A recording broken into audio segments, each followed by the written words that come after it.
Welcome back. Um, this episode.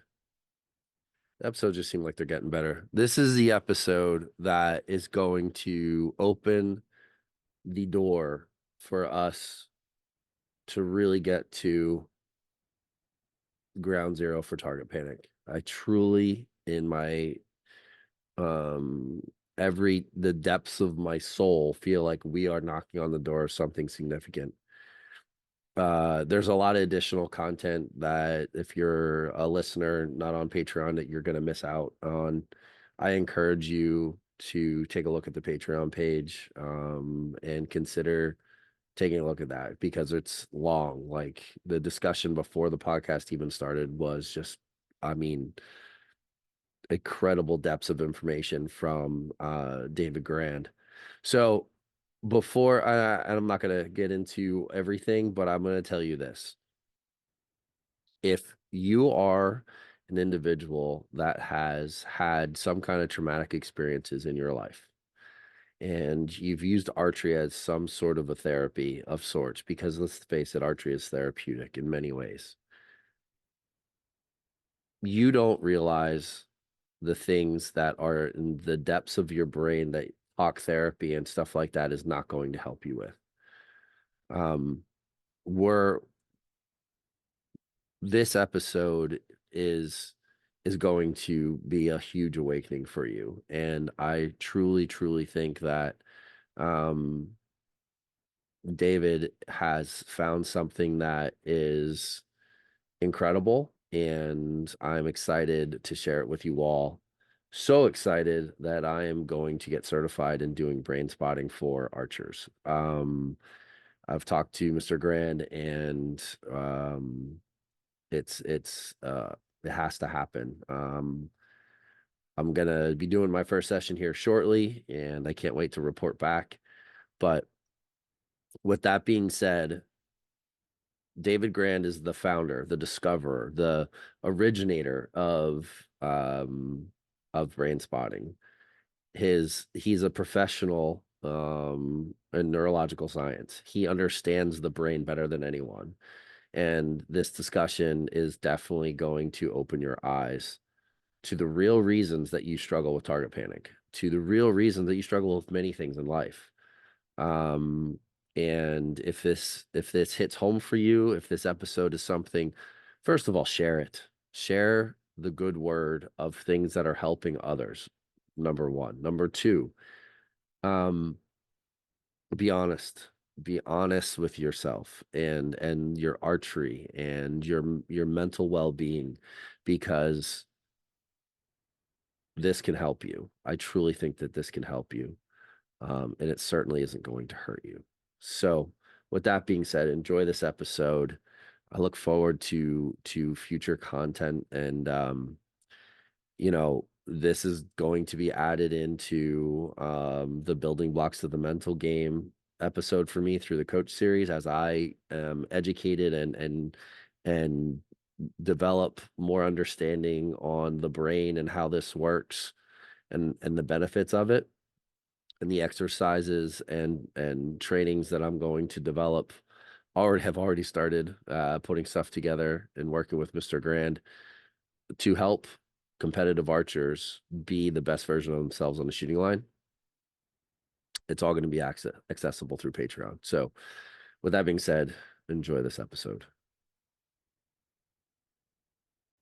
All right. Well, welcome back to the Barebow Project. This is going to be an eye-opening podcast for everyone. With me today is David Grand, and I'll let David explain who he is and what he does. But this is a follow-up to the last podcast that I did. If you watch the last podcast, listen, I'm going to tell you right now to stop if you're listening to this and go and listen or watch the last podcast. And the reason I'm telling you to do that is because what was discussed there led to this conversation in regards to brain spotting. Sir, would you please tell everyone for the masses who you are, where you're from, and who you are in relationship to brain spotting? Well, I live on Long Island, New York, and I've been a psychotherapist for over 4 decades. So I've learned a lot along the way. And 22 years ago, I had an amazing experience with an ice skater that led me to discover a new psychotherapy, especially for trauma, and it has direct applications to athletic performance. It's called Brainspotting. So I'm the founder and developer of Brainspotting, and I also have developed trainings for psychotherapists and coaches and counselors. Um, that right now I have 100 trainers who work for me around the world. Wow. Just as we speak today, there are trainings going on in the United States and in Asia and in Europe and probably South America.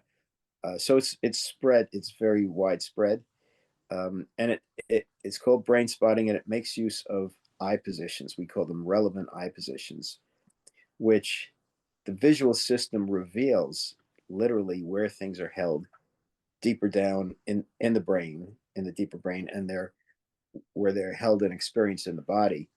Um, uh, uh, and not only can you find whatever is there that's bothering you, we'd say it's a hidden trauma. But once you find that eye position, you keep gazing at it, and it helps you to process through the trauma. Now, if it's a single event trauma in adulthood, sometimes 1 or 2 sessions you can process most of it through. If it's significant trauma from, we call it developmental trauma from childhood, early childhood, it takes many sessions.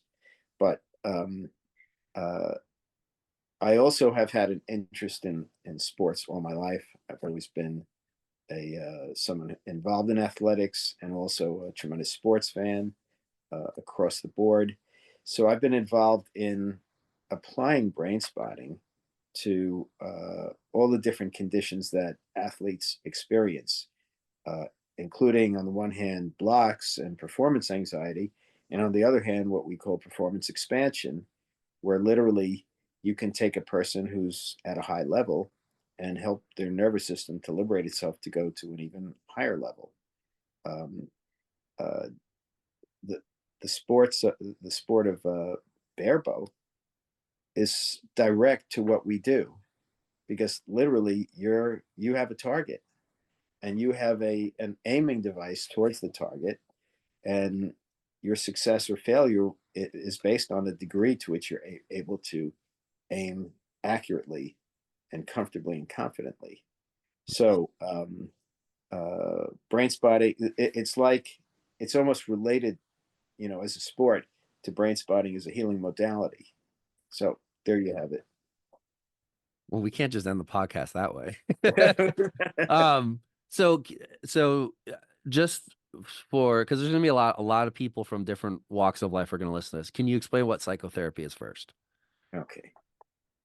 Um, Psychotherapy historically goes back to talk therapy and insight oriented therapy, all the way back to psychoanalysis, and that's really over 100 years old. Um, and since then, there have been 50 to 100 major different types of psychotherapy that have come about that all work differently, in some ways complementary, in some ways not complementary. Um, but and it's usually on a one-on-one basis with the therapist or counselor. Um, um, but there's in the last, I have to take a drink. No, you're good. Getting over a little cough here. In the last 20, 30 years, there's been a lot of attention on the effect of trauma of people, human beings, Sure. and trauma as I have. How do you want me to handle the cough? Because we're Oh, don't broadcasting. worry about it. Don't worry Okay. about it. I can cut it Okay. out. No. Okay. I'm gonna get a cough drop. Yeah, you do be comfortable. We're not live, so it's not a big deal. Okay. I Great. can edit stuff out. Great. Well, I can even talk with a cough drop. Yeah. And so in the last 20 to 30 years, we've recognized the prevalence of trauma, human trauma, especially in childhood. We call it developmental trauma, and um, we recognize that talk therapy is extremely limited in terms of helping people who are carrying unprocessed trauma in their nervous system. So, a variety of different psychotherapies have been developed, particularly to work with trauma, and brain spotting is one of these psychotherapies. Brain spotting is the only one that uses the eyes as directly as it does. And we know from experience and from science that the eyes are part of the brain. Hmm. In fact, the retinas and the optic nerves are actually made up of brain cells, neurons. Oh, wow. Yeah, yeah. Um, so, uh, so there's many types of psychotherapy. Some therapies are trauma therapies, some are not, and um, it applies not just to what we call, psychiatric disorders, but it applies to human life experience. And it's not like there's anybody who couldn't benefit from being in the right kind of psychotherapeutic process, even if it was just short term. So, um, by extension, some of these therapies can work with athletes, especially elite athletes, for the issues that come up, and there for in athletics, sports injuries are the number one form of trauma that athletes have. And if Interesting. you're in the sport long enough, you will Sure. have sports injuries. Yeah, I can attest to that. Um, okay, good. No, that's perfect. And I love the fact that you mentioned about you know, talk therapy minimally actually helping someone. And that's probably a thing that from a coaching standpoint, it's almost a plague of sorts that coaches think that they can just talk athletes through everything, and Let, it's let me just not let me enough. Oh, let go me ahead. put it here. Uh, the human brain is a model of development from the reptilian brain, okay, which is the autonomic nervous system. That's where the whole everything in the body is controlled. On top of it, to the mammalian brain, where emotions and the response to threat exists. And sitting on top of that is the neocortex. That's the human brain. That's where language and thought exists, and planning and analysis and all of these things. Okay. But you go below the neocortex, we call it the subcortex. There's no language and there's no thought. Zippo. Okay. Mhm. So, from a structural point of view, most emotional issues we have to do with things that are below the neocortex, that are in areas where there's no language and no thought. And information flows from the deepest places in us to the highest places in us. The autonomic nervous system works 10 times faster than the neocortex because it has to for survival purposes. Mhm. So information is flowing from the deepest parts of the brain up to the more conscious thinking parts of the brain. So information flows up, very little of it flows down. So if you're engaged in talk, it's You're not, not getting there. you can't get there. Yeah. And if you are trying to go into the system from the human thinking brain, okay, Mhm. almost none of it's going to go down, let alone find where the unprocessed trauma is. That's where brain spotting came in. Hmm. Absolutely. Um, and again, I don't want you to give away the full package, but can you just explain? Let's get into brain spotting. Let's get into the meat and potatoes of that conversation per se. Hmm. Can you explain how you came? Maybe that's probably too deep of a question. Not necessarily how you came. We know that years ago you discovered it. How it works? Can now I've seen your videos. I know you more than you realize just from watching, doing research, and from our prior conversation prior to recording. You know that. But for the masses, can you explain what brain spotting is, how you use it, and why it's so important to get to those areas of the brain that you can't get with just verbal discussion? Okay. The watchword of brain spotting is where you look affects how you feel. What does that mean? If a person is thinking about something that's bothering them, Hmm. and then they look off to the left, whatever's bothering them and wherever they feel in their body is going to either increase, stay the same, or decrease in terms of its intensity. Then they look off to the right, and it's going to be different than it was to the left. Generally, and it's not. There's no prevalence to which side, left or right. Usually, one side you're going to feel more activated, and the other side you're going to feel not as activated or maybe less activated. You know, we all know this intuitively, but it's something that we don't really think about. Right. So we like to access for people where they feel the most activated. So I'm doing a session with somebody, and we say, how activated are you, 0 to 10? Person is around this issue. It can be anything. It's not just around a trauma. It could be anything. It could be about any issue with sport. Um, it's a 7. And we say, where do you feel it the most? We go one side, use a pointer, for uh, Hmm. specificity, Hmm. more in the middle, more off to your right. Okay. In the most simple term, the person will identify with us where they feel it the most. That eye position, okay, because they're feeling it the most, somehow gets access to where the activation is deeper in their brain and where they're feeling in their body. And once you're there, you hold it in place, and it's like a mindfulness process where the person just watches what comes up and what comes next and just follows it wherever it goes. And it becomes its own unique unwinding process Hmm. for the person. Now, there's two other ways of finding what we call relevant eye positions. Another one is when the person's activated, instead of looking for where they feel it the most, we look for reflexes in the eyes and face, even in the body. So you slowly scan across, and like over here, person's head goes back.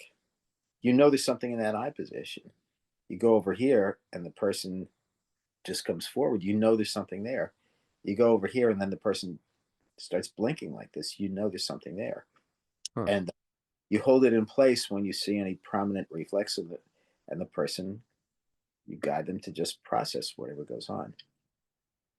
The last way, and it's the most obvious thing, is a person comes in and they ask you ask them, what would you like to work on, whether it's the initial session or whether it's an ongoing session. When the person starts telling you what they want to work on, their eyes are gonna, this is, in poker, this is a tell. Okay. The person starts saying, well, I had a really rough week, at work and at home with my wife and the kids and so on. And they're just like gazing at a spot. Hmm. Okay. And they don't even know that they're gazing at a spot. Yeah. That's, so you say, see where you're looking? Keep looking there. Let's see where it goes. I'll say to you and your listeners or your viewers, um, I guarantee every one of you has found yourself, when you're by yourself, just sitting there looking at a pattern on the carpet, or looking at something, on the wall or on the ceiling. Hmm. And like you're looking there, and you're just looking there for like 10, 30, 60 seconds. Then all of a sudden you say, whoa, what was I looking over there? You know? Um, and you just say, oh, that's weird. You know, it's not weird. It's telling.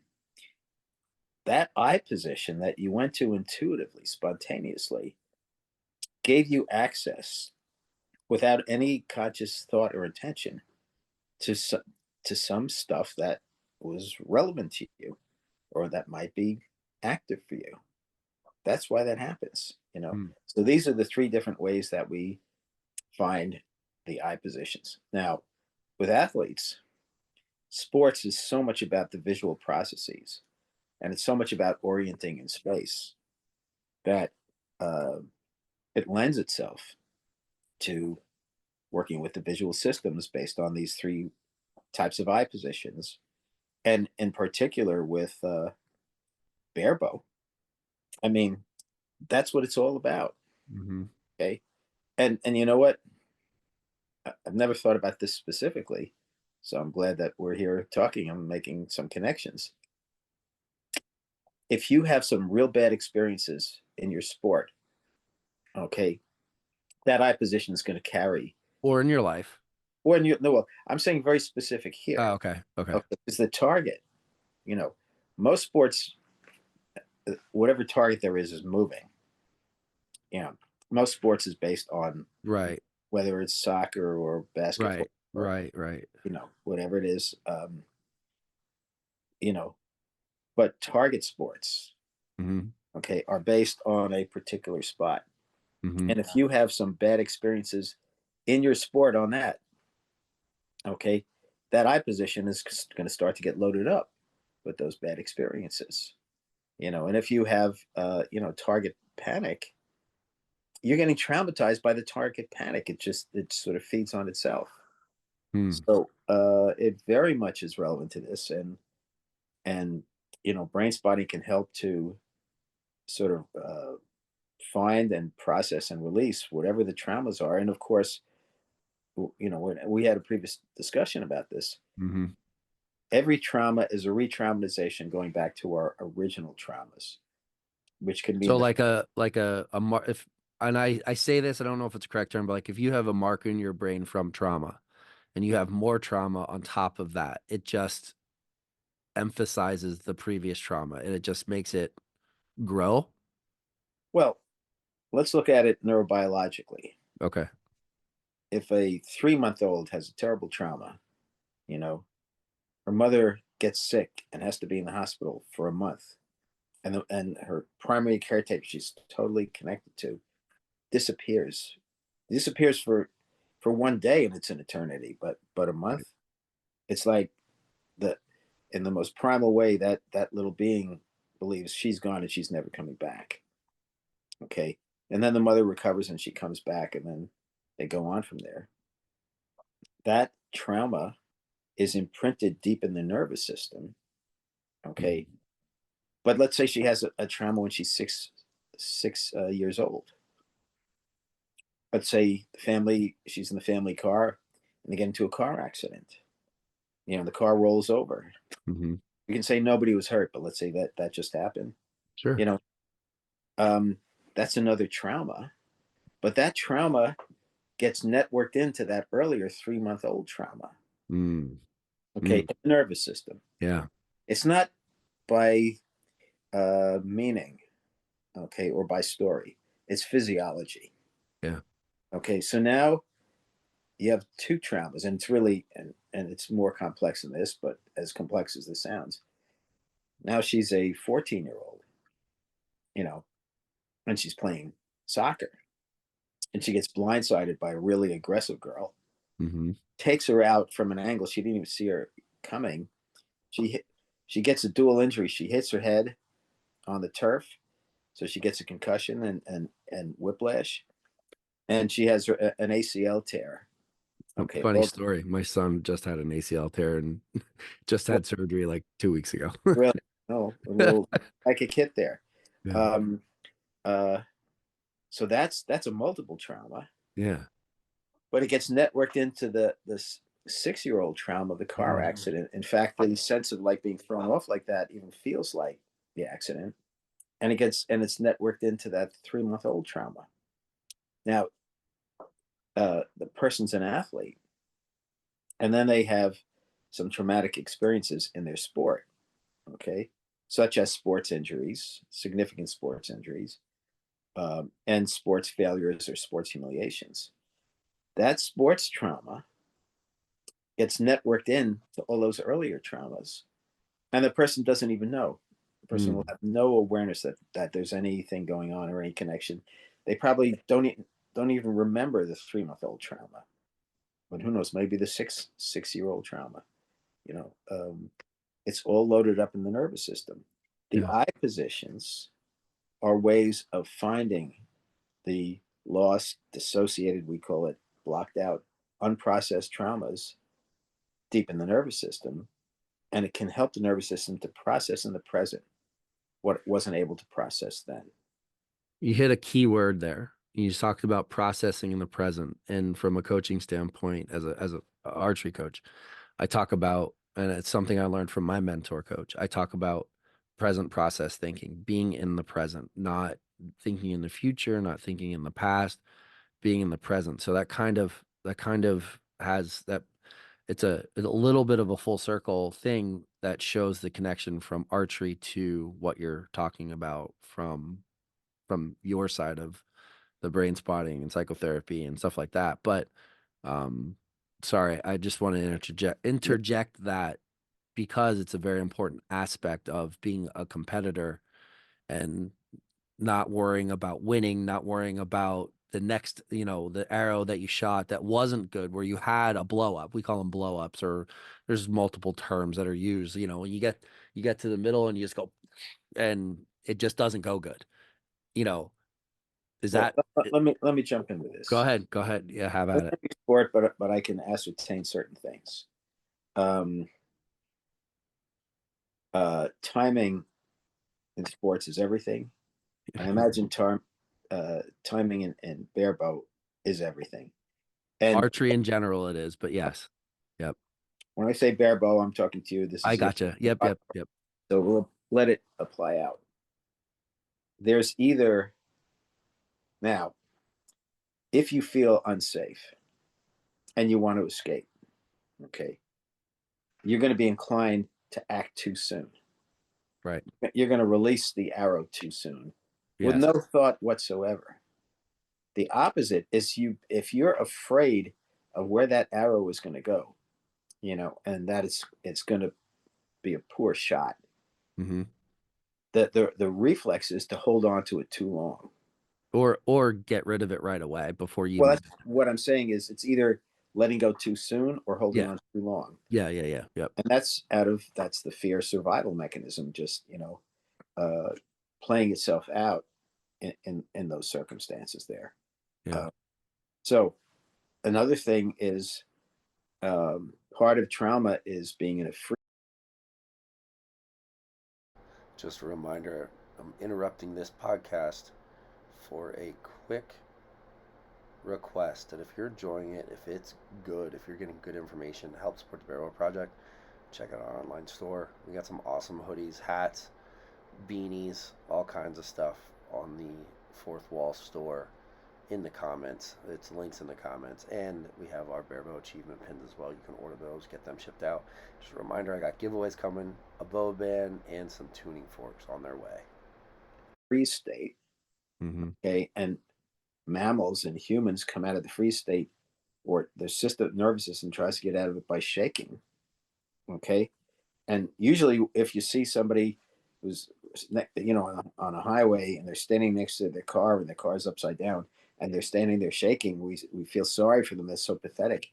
Actually, the nervous system is trying to shake its way out of that trauma freeze, you know. But if you're stuck in that freeze, you're going to be more apt to have your nervous system shake. And without knowing anything about your sport, I imagine that would be one of the most, crippling Well, sort of yeah, things. that's my brain actually just went there in regard. Speaking of discussions I've had with multiple archers from a coaching standpoint when they're nervous, when they're in head-to-head competitions or they're shooting like the best score they've ever shot, and then they start getting nervous. Their palms start sweating, they start shaking.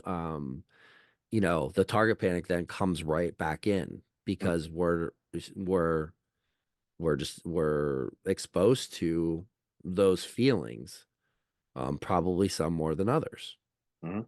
Um, and it's common. It's very common, but But let me jump in. go ahead, go One ahead. of the things for athletes is when this happens, they have absolutely no idea why it's happening.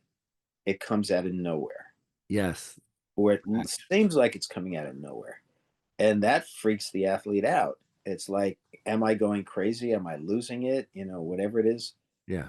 When there are neurophysiological explanations for all of this, Yeah. which is really important. in the field of sports psychology and as it applies to archery, um, the idea of trauma as an explanation for the physiological problems that come up, or too much or not enough, Mhm. it's not really there. But when you give that information to the thinking part of the brain, the information part of the brain, it's like, oh, wait a second. Oh, so there is a reason. There are reasons. Mhm. That's part of beginning to find your way out of it. But people feel like they're going crazy, and they start getting anticipatory anxiety. They're anticipating the negative experience happening again, or the shaking, or the release too soon, or happening again. They start having anticipatory anxiety, and it just spirals. Hmm. So the the going back to the brain spotting and kind of piggybacking it off the conversation we're just having.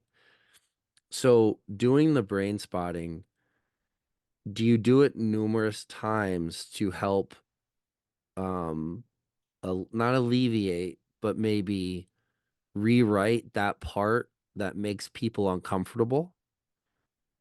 Well, Is that how it works? Or am I understanding that? the metaphor of rewrite doesn't really hold. What Okay, what it we is can is use a different term. Yeah. it's reprocess. Okay. Okay. Yes. Okay. But you see, write, when we write, it's volitional. You know, Right. we have this belief like you have some kind of conscious control over this when you have none. Right. But when the brain spotting therapist shows up with a client, whether it's an athlete or just someone with personal issues, um, what we do and the way we do it helps the nervous system to do what it's capable of doing, Okay. what it's been blocked from doing. Okay. It makes Can't make it happen. You can't script it. You hold the space, and it happens on its own. okay. Yeah. Well, forgive me because like a bunch of things that I've come across in Barebow, like shooting drills, holding drills, things like that. Like I've always had the experience and taught from my own experience, not with maybe some background such as this. Like there's certain things that I teach or do from a coaching standpoint, ironically, that is similar to what brain spotting is, like holding drills. Like Mhm. so the more that you get comfortable in that position and you maintain that control, the easier it becomes. And I used to always say, like, I guess to describe it, when people are shooting, like we have a lot of people in archery, they just go and they just shoot arrows. They don't think about how can I make these breaking the shot down and how can I make this better. So if they go and they shoot just 60 arrows at their competition distance, they're going to improve some, but not a ton. And I've always said like, hey, but if we go to 3 yards and you practice the steps of your process and getting comfortable aiming in the middle of that target and doing it repetitively so that you gain that control and that confidence of being able to do it. I always found that, hey, so we shoot, let's say we shoot 100 arrows that day, and out of those 100 arrows, only 25 of them were actually like really, or 15 of them were really good shots. So out of those 100, 15, do the math, 25 or whatever, 25 arrows, 25% were actually good shots.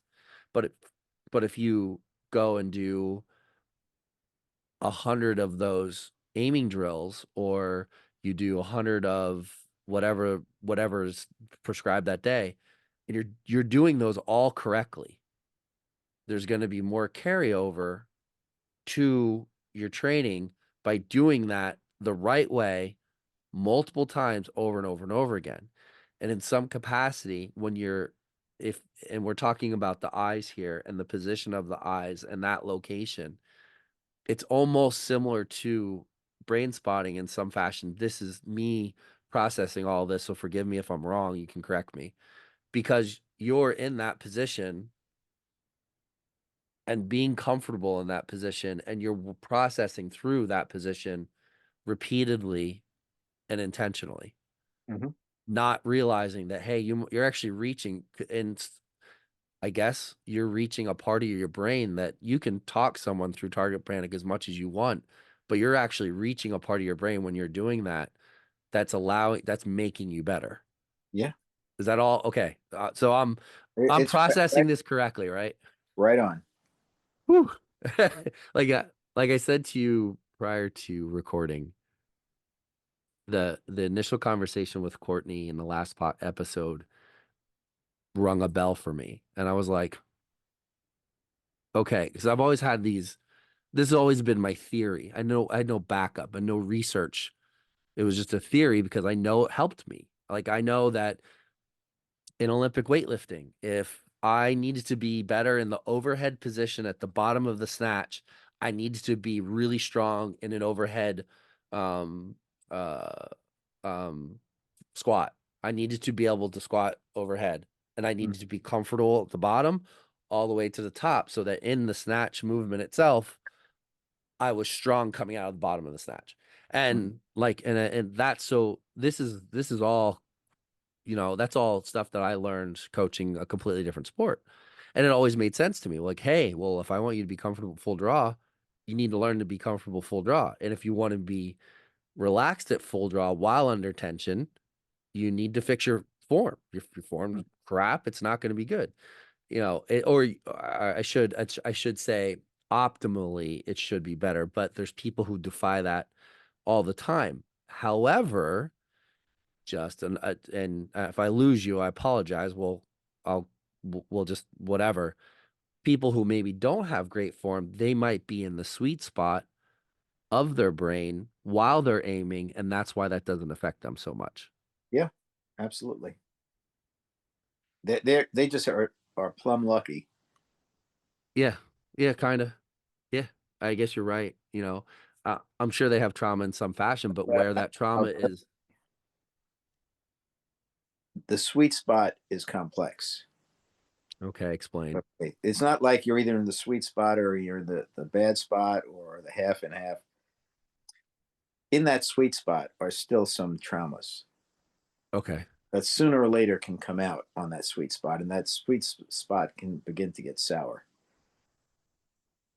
okay, that makes sense too because we see a ton of people come and go, or early on when they first start, um, there's no issues. Hmm. I was one of them. Pick up right away, scores go up. Um, Other things can happen that could ultimately bring open or bring to the forefront traumas that could make your ability to continue to perform more difficult, Hmm. even if you're in the sweet spot early on. And you're probably just at the surface of that sweet spot, so you don't know what's below it. Hmm. Just to use terms to describe it that you may uncover at some point in time. Hmm. This is mind blowing. I mean, Yeah. I don't know. I don't know if everybody else that listens to this. I've had a ton of messages on my previous podcast. I suspect I'm going to have even more. And I'm not saying that this has the potential to be the cure to target panic, but it certainly has the potential to help you work through it. Let's say you have 80% target panic. Like Okay. you have 20 and then it went to 50, went to 80. Okay. This is not going to guarantee you're going to go down to zero. Right. But if it takes you back from 80 down to 50, and then at 50, you can go back to like 30 or 20, Yeah. you're going to be in a hell of a lot better place than you were when you were locked in at 80. Yeah. There are some people where this is such a miracle and they just, and for whatever reason in their nervous system, they're able to process through and then just get clear and stay at that baseline. Um, but sports is a matter of percentages. Correct. Like they say in baseball, if you hit, if you fail 7 out of 10 times for 15 years, you'll go to the Hall of Fame. You know, and if you bat 300, it. But in archery, if you take the top of the top, they're not getting it 100%. No. Few. Very few. Not It, in Barebow anyways, but there's some it- other let's just say discipline. Yeah. Barebow. Yeah. No, Okay, you're never gonna it's so failure is built into it. sure. Most successful people experience failure in the process. So it's not like you can escape failure. It's just you can improve your percentages, in a way that can be sustained. Yeah. So sounds like I need to get with you and look into the did you say they're like instructors or what do you have? You have Trainers, yeah. trainers? I have to talk to you about that because I want to apply this to coaching archery. And I think that I think we're definitely um we're knocking on the door of something substantial that's going to help a ton of people in this sport. And here's the most important thing that most people will never realize. When you work on your own sports issues Hmm. and you use brain spotting for, resolving sports anxiety and blocks and for getting sports enhancement, you're actually healing, you're having healing experience of your deeper issues. Mm. The personal healing you get Yeah. actually is more important than the performance gains that you make. I'm glad you brought that up because in one of your seminars or speaking engagements, you mentioned where I think it was you. I've seen quite a few people talking about it. Everybody on YouTube is has whatever. You just research it, but um, that there was a mention that this is a way that you can actually help people that you don't they don't want to talk about the trauma or they can't remember all of it. Maybe they've blocked some of it out, Oh, and you have you have used this. teenagers who come in and they Yeah, don't want to talk. You say, yeah. well, okay, you don't want to talk. That's fine. Do you want to feel better? Yeah, yeah. Don't I have to talk? Not No, unless not you want now. to. You know, Yeah, I'm going to show you some way that you can actually feel better yeah, without talking. And maybe at some point you'll talk. Maybe you'll never talk. How yeah. does that sound? And yeah, okay. You know, Yep. And then by becoming, I can take this and help other archers learn. You're helping them be a better version of themselves outside of archery. It's no longer just about archery. hmm I think that's the bigger picture here. And we talk about that in the sport a lot. The idea of just being the best version of yourself for that day is okay. If you're not perfect, if you don't get a personal record, if you don't win, you don't hit the podium, it doesn't really matter. Let's just work on being the best version of ourselves every time we pick up the bow and every time we shoot an arrow. And it's so hard for people in this sport because if they shoot, uh, I see it more than not. There's few people who are very good about controlling it and not letting it get them bent out of shape.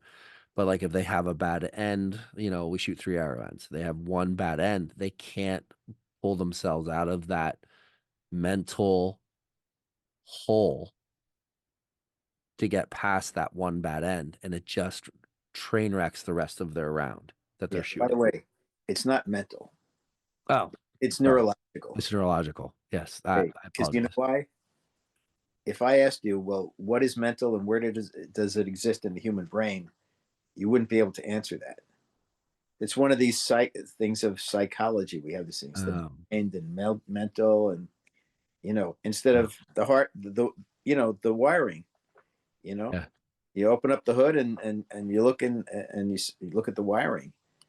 That's not mental. That's neurophysiological. So when people have to remember that because forever everybody talks about mental game, mental game, mental game, and really it's less about mental game, more about the neurological game. Yeah, yeah. It's Oh man, people get caught in paradigms and they listen. that's definitely true. You know, like and again, we just take things at face value.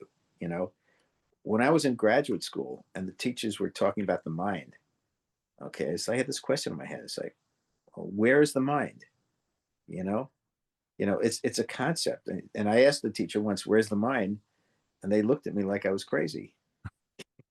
The irony. Yeah, Uh, and that was 4 decades ago, and and here I am, and I'm, you know, giving you the same information, but it lands easily and well with you. Oh, for sure. Yeah, for sure. Mental toughness. You know, Yes.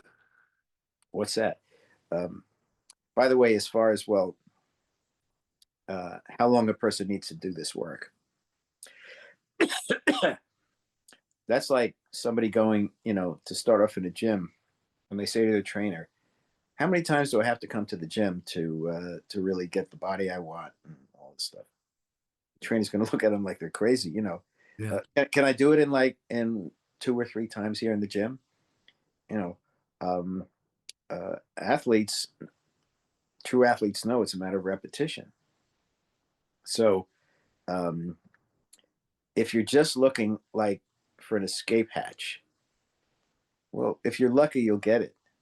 But if you're looking to really, dig in and and really put in whatever's necessary to put in, that's a completely different story. Yeah. Listen, you are sort of a refreshing guest for me because I've always had these, like I said, theories, call them suspicions in some regards, because it's so hard to truly research this stuff and apply it to the sport. Like it in the archery world, everything's commercialized. So they don't want to talk about root causes. They don't want to talk about those relationships with the body and the shooting because in some it undermines in some capacities the commercialization of things, whether it's a shooting style, whether it's a mental management system, whether it's this or it's that. Like if you it's kind of like COVID.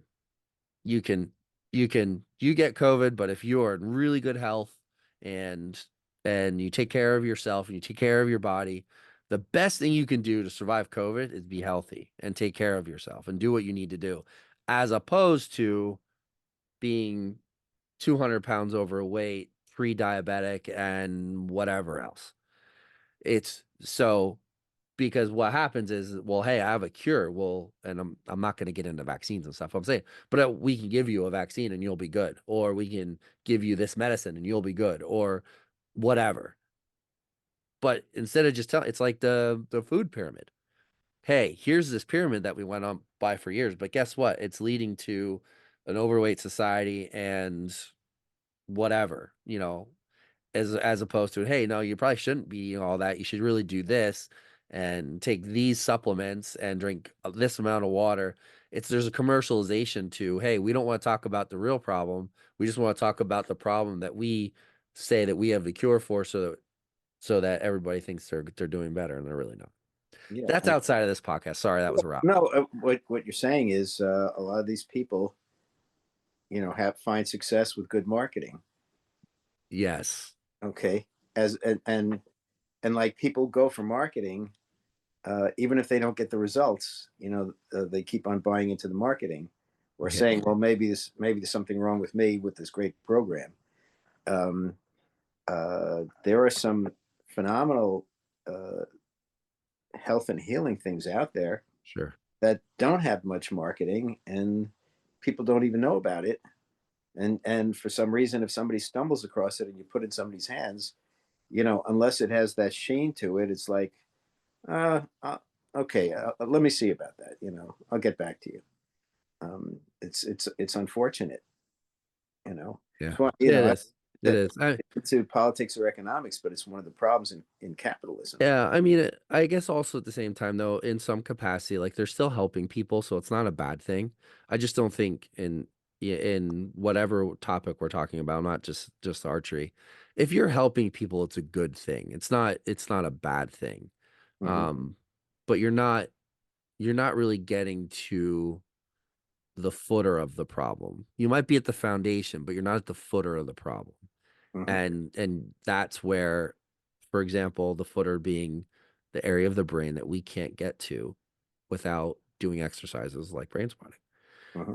if that makes, just put it all together. So Yeah, we use the term neuro experience in brain. okay. instead of psychology or mental or all this stuff. Yeah. What it is, it's what goes on in your nervous system, and then what you experience as a result of what goes on in your nervous system. Yeah.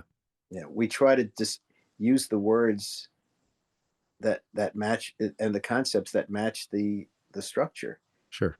the actuality. Yeah. You know, jargon is there in everything. It's there in sports, and it's there in health and medicine, and psychotherapy and so on. Um, and if you really sort of peel back those words, you'll see that they don't necessarily mean what they're supposed to mean. You know, it's Yeah. like a potato is a potato. Yeah.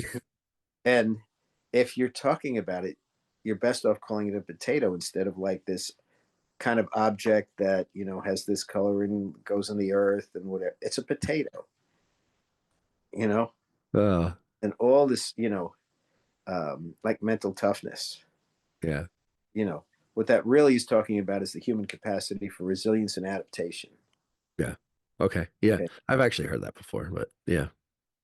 You know, you know, but so anyhow, we're talking about getting down to brass tacks or, straight arrows or whatever. Yeah.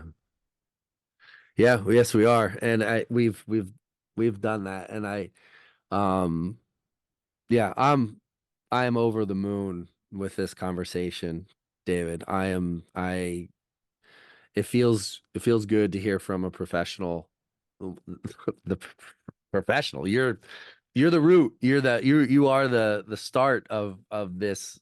You discovered it. Just to be able to put it all together, and like you've brought so many things full circle for me, from a coaching standpoint and from an understanding of target panic standpoint, realizing that we've intentionally missed the mark Yeah. the way that, pun intended, um, the way that we've addressed the notion of target panic from in multiple capacities, including some of our top trainers in the country.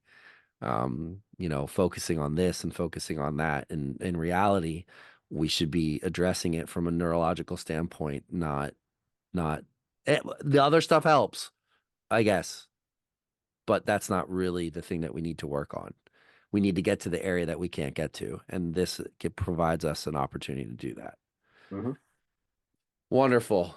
Wonderful. So, do you do remote sessions with people and work with people, or do you have your trainers do that? Yeah. Yeah. At COVID, I went virtual, Okay. and it ended up I had a 2 hour commute into Manhattan from Long Island, so Yeah. I was Familiar. burning out from that. So no, my practice is almost entirely virtual. Okay. I because I'm the head of Brainspotting, and I teach advanced trainings, and I handle the organization. I don't do much direct work anymore. Okay. My son, who's my mentor, does most of the work for the people that I used to work with, or new people, and he's very good with sports. Also, Okay. he grew up with mixed martial arts and Okay. Brazilian jiu jitsu and all these things. So Awesome.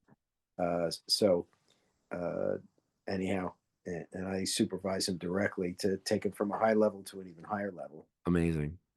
Good for you. Good for you. I'm familiar with the area. I said that in passing. My daughter lives in New York City, so I make that trip quite often. Have you ever been to France's Tavern in Lower Manhattan?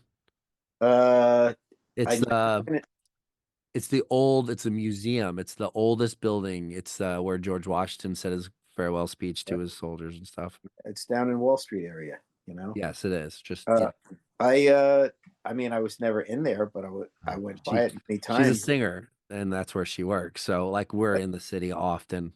She works in the piano bar there. So yeah, so you ever get there, go to the piano bar. Shameless plug. That's for Eddie and Derbala, the owners of Francis Tavern. They're amazing people. Um listen, I we definitely may have to do a part two after I work with you or your son or however we do this.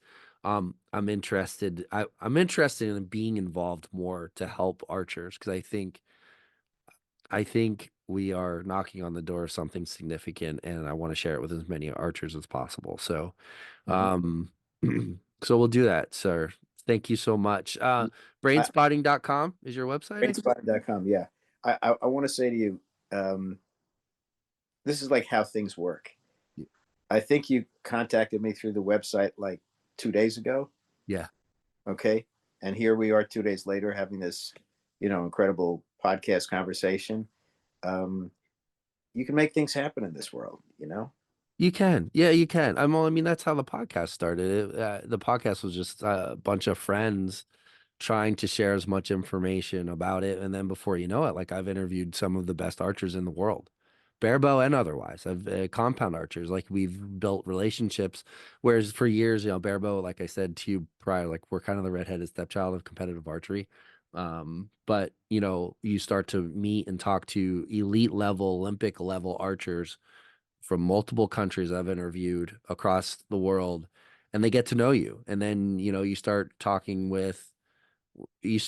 to slowly peel back the layers of the onion of the sport, and you solve the tuning problems. This is maybe outside of your vocabulary for the shooting side, but like the tuning problems or the equipment problems or the form problems.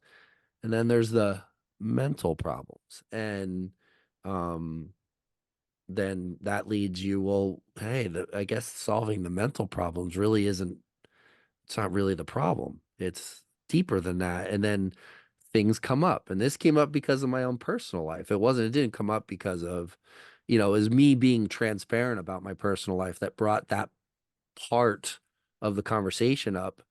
And that led me to you, Mhm. and then here's an opportunity for you and I to potentially work together and help thousands of people across the world deal with something that has been nothing but the talk forever.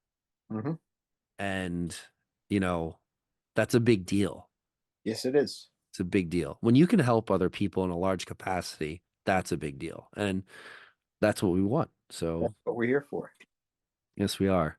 And I really appreciate you, first of all, being so prompt, too, being so adaptable, because I was duty wagon or duty officer, and I had to go ref a basketball game, and we're like trying to come back and forth. And you've been very patient, so I appreciate your willingness to be adaptable to recording.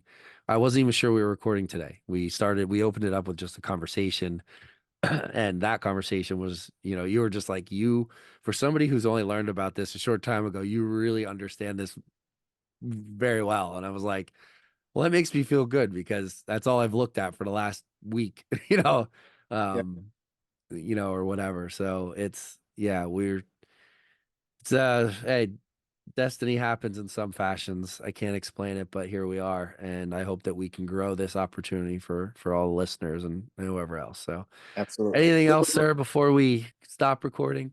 No, just nice hanging out with you.